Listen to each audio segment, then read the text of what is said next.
Nous allons maintenant résoudre ensemble l'exercice 1, où nous devons montrer qu'un régulateur P ne peut pas résorber l'erreur statique ni les perturbations. On doit vérifier la même chose avec un régulateur PI, puis trouver les paramètres du régulateur PI pour que le pôle dominant, donc le pôle le plus lent, soit compensé, et que la boucle fermée soit la plus rapide possible sans présenter de dépassement.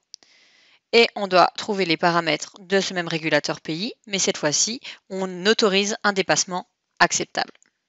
L'exercice 2 sera similaire, sauf que cette fois-ci, ça sera un régulateur PID et il sera traité à la prochaine séance.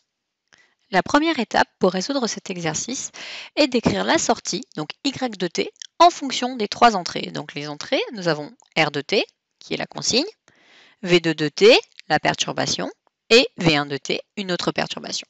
Nous pouvons écrire que Y de t est égal à V1 plus Y1. Y1 de t est égal à f de s, facteur de l'entrée, donc ici l'entrée ça va être U de t plus V2 de t. U de t est égal à R de s fois E de t.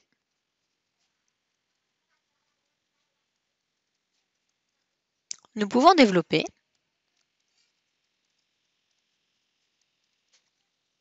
E de t est égal à R de t moins Y de t.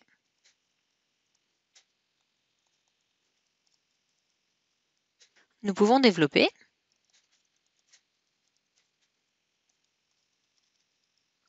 Et nous pouvons passer tous les termes en Y de t à gauche de l'équation.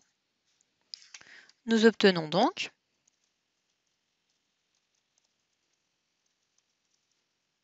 nous pouvons factoriser la partie de gauche par Y de t.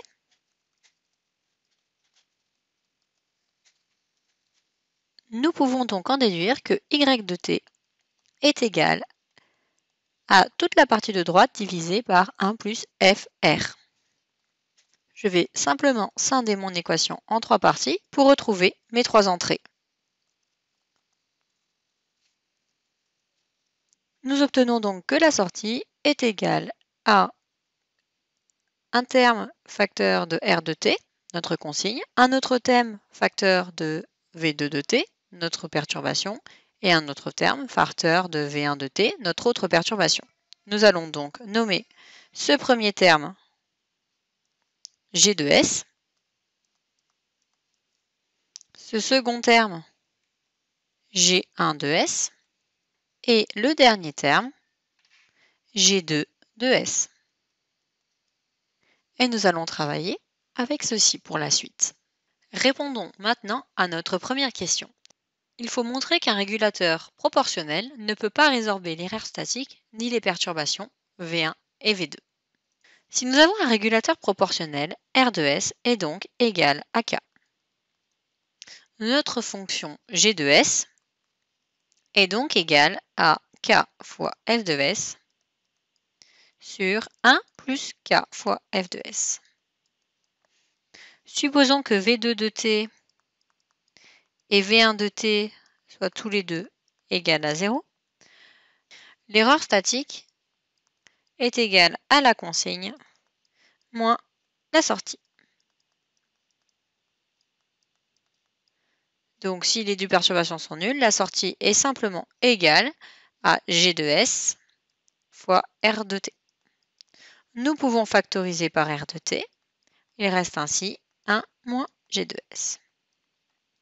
Regardons cette erreur quand t tend vers l'infini, donc quand S tend vers 0, d'après le théorème de la valeur initiale. Nous pouvons calculer G de 0, qui est égal à K fois F de 0 sur 1 plus K fois F de 0. F de 0 est égal à 0,5 sur 1, soit 0,5. Nous obtenons donc que G de 0 est égal à 0,5 K sur 1 plus 0,5 K. Pour que notre erreur statique soit nulle, il faut que ceci soit égal à 0. Et donc que G de 0 soit égal à 1. Est-ce que c'est possible que G de 0 soit égal à 1? Nous voyons bien que c'est impossible car peu importe la valeur de k, g de 0 sera toujours différent de 1. L'erreur statique sera donc non résorbée. Regardons maintenant les perturbations. Quand t tend vers l'infini, s tend vers 0, donc regardons G1 en 0. Donc ce qui nous intéresse, c'est de savoir si après un grand temps, notre perturbation sera résorbée. Donc on va regarder en l'infini, donc en s tend vers 0, d'après le théorème de la valeur finale. Nous avons calculé précédemment que f de 0 valait 0,5.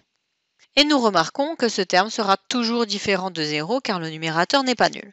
Nous en déduisons que la perturbation ne peut pas être résorbée. Faisons de même avec G2. Même principe, regardons après un certain laps de temps si la perturbation peut être résorbée. Donc quand S tend vers 0. Nous remarquons que ce terme ne sera jamais nul non plus et donc que la perturbation ne sera pas résorbée. Répondons maintenant à la question P et nous devons vérifier si un régulateur PI peut résorber l'erreur statique et les perturbations. Donc pour un régulateur PI, R de S est égal à K facteur de 1 plus 1 sur tau IS. Faisons de même que précédemment et regardons l'erreur statique. Commençons par regarder G de S. Je le rappelle, G de S était égal à R de S fois F de S sur 1 plus R de S, F de S. Remplaçons donc R de S.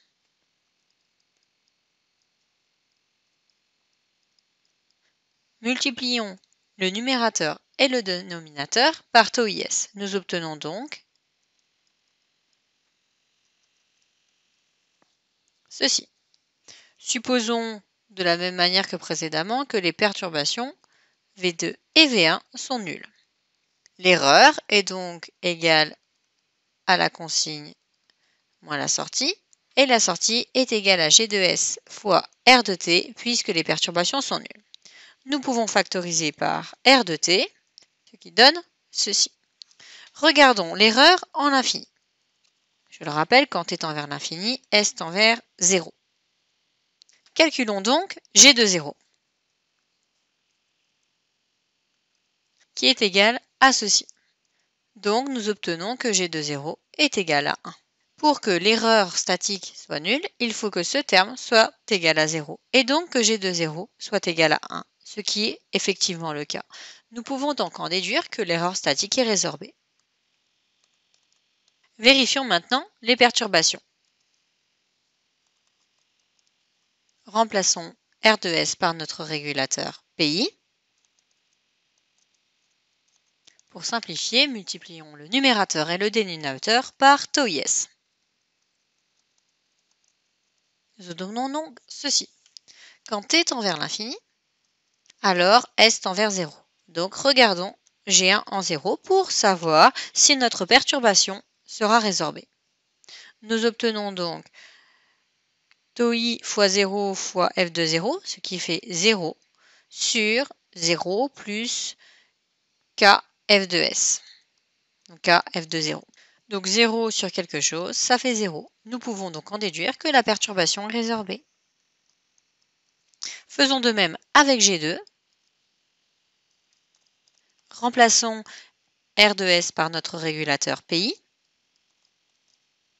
Pour simplifier, multiplions le numérateur et le dénominateur par tau IS.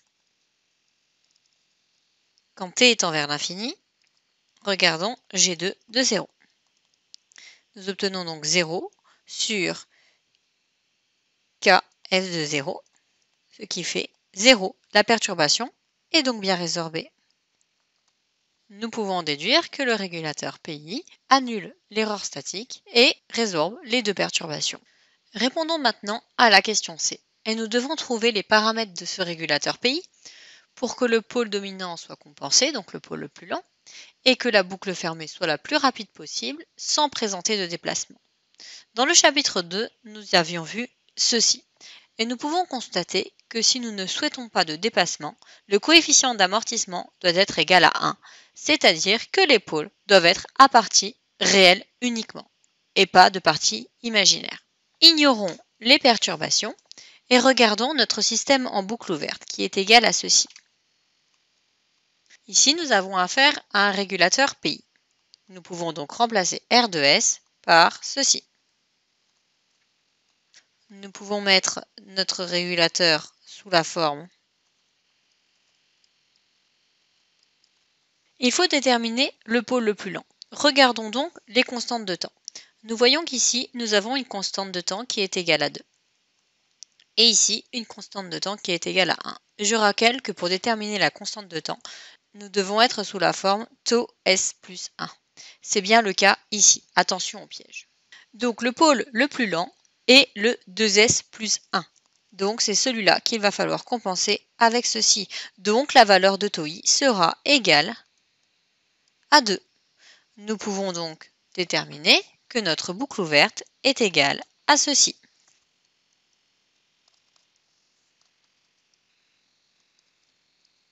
Notre boucle fermée sera donc égale, puisque nous avons un système avec une rétroaction simple, à boucle ouverte sur 1 plus boucle ouverte. Si nous multiplions le numérateur et le dénominateur par S carré plus S, nous obtenons. Nous devons déterminer la valeur de K pour que notre système ne présente aucun déplacement, et donc que nos pôles soient uniquement à partie réelle. Nous allons commencer par calculer le delta. Pour que notre système ne présente aucun déplacement, le delta doit être plus grand ou égal à 0. Si nous voulons que notre système soit le plus rapide possible, il faut que les deux pôles soient confondus, car nous pouvons remarquer que quand le coefficient d'amortissement est égal à 1, notre système est plus rapide. Il faut donc que le delta soit nul pour être le plus rapide possible sans présenter aucun dépassement. Donc, il faut que K soit égal à 1. Nous connaissons donc la valeur de tau I qui est égale à 2 et la valeur de K qui est égale à 1. Répondons maintenant à la question D. Nous devons trouver les paramètres de ce même régulateur PI, toujours pour que le pôle dominant soit compensé. Donc là, nous l'avons déjà déterminé précédemment. Tau I était égal à 2. Et que la boucle fermée soit la plus rapide possible en présentant un déplacement acceptable. Présenter un déplacement acceptable veut dire que les pôles doivent être sur le cône, comme nous l'avons vu dans la partie théorie. Autrement dit, leur partie réelle doit être égale à la partie imaginaire. Nous avons trouvé précédemment que le delta était égal à 1 moins k. Si les pôles sont sur le cône, cela veut dire que nos pôles ont une partie imaginaire, et donc que le delta est négatif. Nous pouvons donc déterminer deux racines, moins b, donc moins 1, plus ou moins racine de delta sur 2a, donc sur 2. Alors, comme le delta est négatif, on va le remettre en positif en inversant complètement le signe et rajouter un j. Ce qui nous donne donc. Si nous souhaitons que nos pôles soient sur le cône, la partie réelle doit être égale à la partie imaginaire. La partie réelle est égale à moins 1 sur 2, en valeur absolue bien entendu. Donc ici nous obtenons 1/2, et ici nous sommes déjà en valeur absolue puisque la racine est tout le temps positive et 2 est tout le temps positif. Donc supprimons la racine en mettant le tout au carré. Donc K va être égal à 2. Donc si nous choisissons un régulateur PI avec un dépassement acceptable, nous prendrons tau I est égal à 2 et K égale 2. Nous avons terminé l'exercice 1. Je vous conseille de le refaire tout seul après avoir regardé la correction. La prochaine séance, vous pourrez faire l'exercice 2 et vous trouverez un PDF de la correction. Nous pourrons également voir la correction ensemble lors du prochain cours en direct.